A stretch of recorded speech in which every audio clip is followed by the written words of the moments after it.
Esta es la posición inicial y los tres peones negros que no conseguirán ganarle al rey blanco. Muy interesante esta posición porque parece que se vienen encima esos tres peones.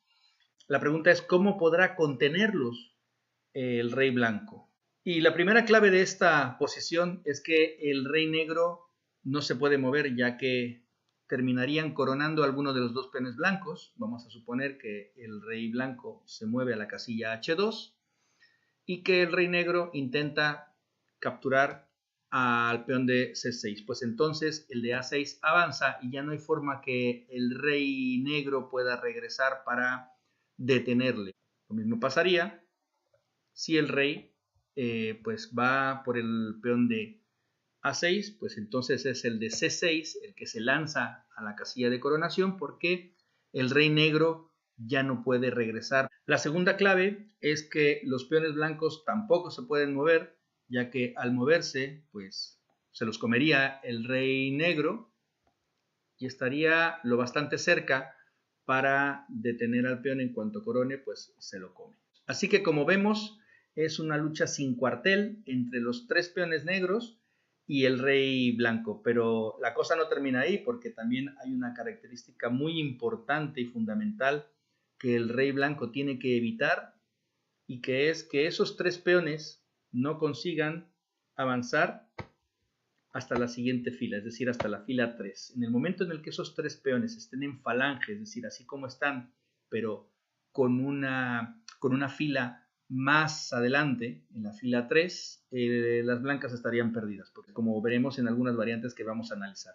Vamos a probar primero con la jugada rey H2. Esta jugada es mala porque no consigue parar a esos peones. Ahora el rey tiene que regresar, no tiene más que la casilla G1 y H1, no tiene más. Entonces, imaginemos que en su afán de volver para detener esa falange de peones, pues no consigue más que ayudar a los peones. Una vez que el peón de la casilla H4 consiga avanzar a H3, el rey estará perdido.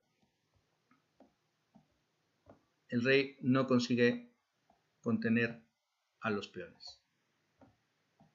Esta es una variante forzada, donde el rey tendrá que comer a la nueva dama y termina perdiendo la partida. ¿Qué pasaría si el rey va a la casilla G2? Esta parece una casilla buenísima para el rey, parece que ahí puede hacer frente a los peones, pero en el momento que avance el peón de G4 a G3, el rey pues ya no tiene nada que hacer, se va hacia atrás, consiguen la falange de peones en la tercera fila, que ya vimos que el rey blanco no debe de permitir. Si el rey en lugar de ir hacia atrás intenta colarse por en medio de los peones pensando que se puede comer a alguno, el peón en este caso de H4 avanza a H3 y ya el rey no puede comerse a nadie, porque en el momento que se coma un peón, los peones avanzan y termina coronando el de G3. Si el rey intenta colarse por la casilla H3, pues el que avanza ahora es el peón de F4 a F3 y el rey blanco ya no es capaz de detener a esos peones, como puedes comprobar tú mismo.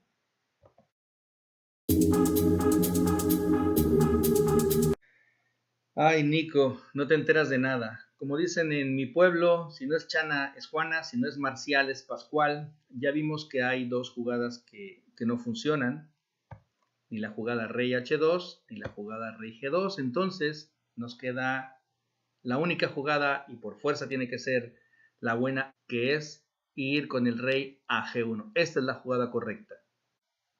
Las negras, los peones negros, tienen un grave problema porque tienen que decidir cuál es el valiente peón que avanza primero para tratar de doblegar al rey blanco si avanza el peón de G4 a G3. Mira, hemos conseguido una de las posiciones anteriores donde las blancas perdían, pero en este caso es el turno de las negras. Esa es la gran diferencia. En la variante anterior que estudiamos era el turno de las blancas y terminaban perdiendo. Ahora es el turno de las negras. Avance el peón que avance, se lo come y después le da tiempo para volver y comerse al resto de los peones. Vamos a ver entonces qué pasa si se mueve el peón de H4 a H3. Pues el rey simplemente se mueve delante de ese peón. Ahora el avance no es una buena idea, ya que el rey se come al peón de H3. Pues no queda más que mover el peón de F4 a F3, con lo cual el rey se coloca en medio de los tres peones. Si avanza el de F3, por ejemplo, a F2 se lo come, tiene el tiempo suficiente para comerse el resto de los peones.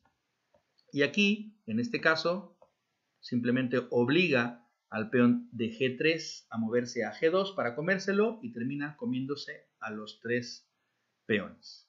Y por último, vamos a ver qué pasa si se mueve el peón de F4. El rey simplemente se pone delante de este peón. Nuevamente, avanzar el peón de G4 a G3 no funciona porque nos comemos el peón de F3. Ahora no se puede mover ni un peón porque nos lo terminamos comiendo a los dos. En este caso, pues no queda más remedio que avanzar el peón de H4 a H3. El rey se coloca en medio de los peones esperando a que se mueva uno y después comerse al resto. Le da tiempo suficiente para comérselos. En este caso va a obligar al peón de G3 a moverse a G2 una vez que se mueva, porque no hay otra jugada. Se come a los tres peones. Una vez que han desaparecido todos los peones negros, el rey negro se ve obligado a moverse por la regla del Susban y una vez que se mueva, pues uno de los peones blancos va a coronar.